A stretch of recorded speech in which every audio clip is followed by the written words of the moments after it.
ಈ ಡ್ರಗ್ಸಿನ ಬಗ್ಗೆ ಈಗಾಗಲೇ ನಾನು ವಿವರವಾಗಿ ಬೇರೆ ಸಂದರ್ಭದಲ್ಲಿ ಉತ್ತರವನ್ನು ಕೊಡ್ತೇನೆ. ಆದರೆ ಈಗಾಗಲೇ ಮಾನ್ಯ ಮುಖ್ಯಮಂತ್ರಿಗಳು ಘೋಷಣೆ ಮಾಡಿದ್ದಾರೆ, ಕರ್ನಾಟಕವನ್ನ ಡ್ರಗ್ಸ್ ಫ್ರೀ ಕರ್ನಾಟಕ ಮಾಡ್ತೇವೆ ಅಂತ ಹೇಳಿ ಘೋಷಣೆ ಮಾಡಿದ್ದೇವೆ. It's A statement. ಒಂದು ಇಮಿಡಿಯೇಟ್ ಆಗಿ ಆಗ್ಬಿಡುತ್ತೆ, ನಾಳೆನೆ ಒಂದು 3 ತಿಂಗಳಲ್ಲಿ ಆಗೋಗುತ್ತೆ ಅಂತ ಹೇಳಿ ನಾನು ಹೇಳೋದಕ್ಕೆ ಹೋಗೋದಿಲ್ಲ. ಆದರೆ ಒಂದು ಸ್ಟೇಟ್ಮೆಂಟ್ ಮಾಡಿದ್ದೇವೆ. ಸರ್ಕಾರ ಇದರ ಬಗ್ಗೆ ಎಷ್ಟು ಗಂಭೀರವಾಗಿ ತಗೊಂಡಿದ್ದೇವೆ ಅನ್ನೋದಕ್ಕೆ ಒಂದು ಸ್ಟೇಟ್ಮೆಂಟ್ ಅನ್ನ ಮಾಡಿದ್ದೇವೆ.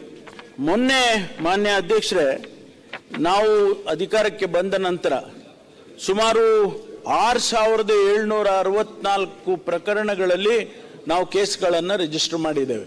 ತಾವು ಕೂಡ ಗೃಹ ಸಚಿವರಾಗಿದ್ರಿ, ಅರಗ ಜ್ಞಾನೇಂದ್ರ ಅವರು ಕೂಡ ಆಗಿದ್ರು. ತಮಗೆ ಆಶ್ಚರ್ಯ ಆಗ್ಬೋದು, ಈ 7-8 ತಿಂಗಳಲ್ಲಿ 9645 ಕೆಜಿ ಗಾಂಜಾ ಹಿಡಿದಿದ್ದೀವಿ. 9645 ಕೆಜಿ ಗಾಂಜಾನ ಈ 7 ತಿಂಗಳಲ್ಲೇ ಹಿಡಿದಿದ್ದೇವೆ. ಅದರ ಜೊತೆಗೆ 233 ಕೆಜಿ ಸಿಂಥೆಟಿಕ್ ಡ್ರಗ್ಸ್ ಅನ್ನು ಕೂಡ ಹಿಡಿದಿದ್ದೇವೆ. ಇದರ ಬೆಲೆ 142 ಕೋಟಿ ರೂಪಾಯಿ ಬೆಲೆ ಆಗ್ತದೆ. ಮೊನ್ನೆ ತಾನೇ ಒಂದು 4-5 ದಿವಸದ ಕೆಳಗೆ ದಾವಸ್ಪೇಟೆ ಹತ್ರ ನಾನು ಕೂಡ ಹೋಗಿದ್ದೆ, ಅದನ್ನ ಸೂಟಾಕಿದ್ದೀವಿ. ಇಷ್ಟು ಬೆಲೆ ಬಾಳ್ತಕ್ಕಂಥ ಡ್ರಗ್ಸು ಬಹುಶಃ ಅದು ಯಾರಿಗೆ ಸಮಾಜದಲ್ಲಿ ಸಿಕ್ಕಿಬಿಟ್ಟಿದ್ದಿದ್ರೆ ಅದು ಎಷ್ಟು ಅನಾಹುತ ಆಗ್ತಾ ಇತ್ತು ಅನ್ನೋದನ್ನು ಯೋಚನೆ ಮಾಡಿ. ಅದಕ್ಕಾಗಿ ನಾವು ಅದನ್ನು ಬಹಳ ಗಂಭೀರವಾಗಿ ತಗೊಂಡಿದ್ದೇವೆ. ಎಲ್ಲಾ SP-ಗಳಿಗೂ ಕೂಡ ನಾವು ಸೆನ್ಸಿಟೈಸ್ ಮಾಡಿದ್ದೇವೆ. ನಿಮ್ಮ ಜಿಲ್ಲೆಗಳು ಡ್ರಗ್ಸ್ ಫ್ರೀ ಜಿಲ್ಲೆಗಳಂತ ನೀವೇ ಘೋಷಣೆ ಮಾಡಬೇಕು.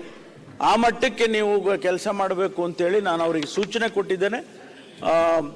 ಇದು ಕರ್ನಾಟಕವನ್ನ ಮುಂದಿನ ದಿನಗಳಲ್ಲಿ, ಅದು 6 ತಿಂಗಳಾಗ್ಬೋದು, ವರ್ಷನೇ ಆಗ್ಬೋದು, ಡ್ರಗ್ಸ್ ಫ್ರೀ ಸ್ಟೇಟ್ ಅಂತ ಮಾಡಬೇಕು ಅಂತೇಳಿ ನಾವು ಇದನ್ನ ಒಂದು ವಾರ ಡಿಕ್ಲೇರ್ ಮಾಡಿದ್ವಿ ಮಾನ್ಯ ಅಧ್ಯಕ್ಷರೇ. ಯಾಕೆಂದ್ರೆ ತಾವು ಹೇಳಿದಾಗೆ ಶಾಲೆಯಲ್ಲಿ ಮಕ್ಕಳಿಗೆ ಚಾಕ್ಲೇಟ್ ಅಲ್ಲಿ ಕೊಡ್ತಾರೆ ಮಾನ್ಯ ಅಧ್ಯಕ್ಷರೇ, ಅಷ್ಟೊಂದು ಮಟ್ಟಕ್ಕೆ ಅವರು ಹೋಗ್ಬಿಟ್ಟಿದ್ದಾರೆ. ಪೆಡ್ಲರ್ಸ್ ಅಂತೂ ಈ ಹಿಂದೆ ನಾವು ಫಾರಿನರ್ಸ್ ಬರ್ತಾರೆ ಅಂತ ಹೇಳಿ ಅವರು ಇನ್ವಾಲ್ವ್ ಆಗ್ತಾರೆ ಅಂತ ನಿಮಗೆ ಹೇಳ್ಬೇಕಂದ್ರೆ, ಸುಮಾರು 102 ಜನ ಈಗಾಗಲೇ ನಾವು ಫಾರಿನರ್ಸ್ ಅನ್ನ ಅವ್ರ ಮೇಲೆ ಕೇಸ್ಗಳು ಬುಕ್ ಮಾಡಿ ಅವ್ರು ನಡೀತಾ ಇದೆ. ಸುಮಾರು 245 ಜನ ಫಾರಿನರ್ಸ್ ಅನ್ನ ನಾವು ಡಿಪೋರ್ಟ್ ಮಾಡಿದ್ದೀವಿ. ಇದಕ್ಕಾಗಿ ಈ ಡ್ರಗ್ಸ್ ಅಲ್ಲಿ ಇನ್ವಾಲ್ವ್ ಆಗಿದ್ದಾರೆ ಅಂತೇಳಿ 245 ಜನ ಮೋಸ್ಟ್ಲಿ ಆಫ್ರಿಕನ್ ಕಂಟ್ರೀಸ್ ಇಂದ ಬಂದಂತವ್ರು, ಅವ್ರನ್ನೆಲ್ಲ ಡಿಪೋರ್ಟ್ ಮಾಡಿದ್ದೀವಿ. ಆ ಡಿಪೋರ್ಟ್ ಮಾಡೋದಕ್ಕೂ ಕೂಡ ಒಂದು ದೊಡ್ಡ ಪ್ರೊಸೀಜರ್ ಇದೆ ಮಾನ್ಯ ಅಧ್ಯಕ್ಷರೇ. ಅವರ ಎಂಬಸಿಗೆ ಬರೀಬೇಕು, ಕೌನ್ಸಿಲ್ಗೆ ಬರೀಬೇಕು, ಅವ್ರ ಪರ್ಮಿಷನ್ ಕೊಡೋ ತನಕ ಇವ್ರನ್ನ ಇಟ್ಕೊಳ್ಬೇಕು, ಇದೆಲ್ಲ ಪ್ರೊಸೀಜರ್ ಇದೆ. ಆದರೂ 245 ಜನರನ್ನ ಈಗಾಗಲೇ ನಾವು ಡಿಪೋರ್ಟ್ ಮಾಡಿದ್ದೇವೆ. ಈಗ 102 ಜನ ಅವರು ಕೇಸಸ್ಗಳಿಗೆ ಅಪಿಯರ್ ಆಗ್ತಿದ್ದಾರೆ. ಅದು ಒಂದೇನಾಗಿದೆ ಅಂದ್ರೆ, ಅವರೇ ಕೇಸ್ ಹಾಕ್ಸ್ಕೊಂಡ್ಬಿಡ್ತಾರೆ. ಯಾವ್ದಾದ್ರು ಒಂದು ಸಣ್ಣ ಕೇಸಿಗೆ ತಗಲಾಕ್ಸ್ಕೊಂಡು ಅವ್ರು ಇಲ್ಲೇ ಇದ್ದು ಬಿಡ್ತಾರೆ. ಅವ್ರನ್ನ ಡಿಪೋರ್ಟ್ ಮಾಡೋದಕ್ಕೂ ನಮಗೆ ಸಾಧ್ಯ ಆಗೋದಿಲ್ಲ.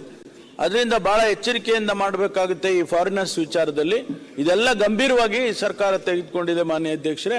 ಮುಂದಿನ ದಿನದಲ್ಲಿ ಕೂಡ ಅದನ್ನು ಮುಂದುವರಿಸ್ತೇವೆ. ಕರ್ನಾಟಕವನ್ನ ಡ್ರಗ್ಸ್ ಫ್ರೀ ಸ್ಟೇಟ್ ಅಂತ ಮಾಡೋದಕ್ಕೆ ಎಲ್ಲ ಕ್ರಮವನ್ನು ತಗೊಳ್ತೇವೆ.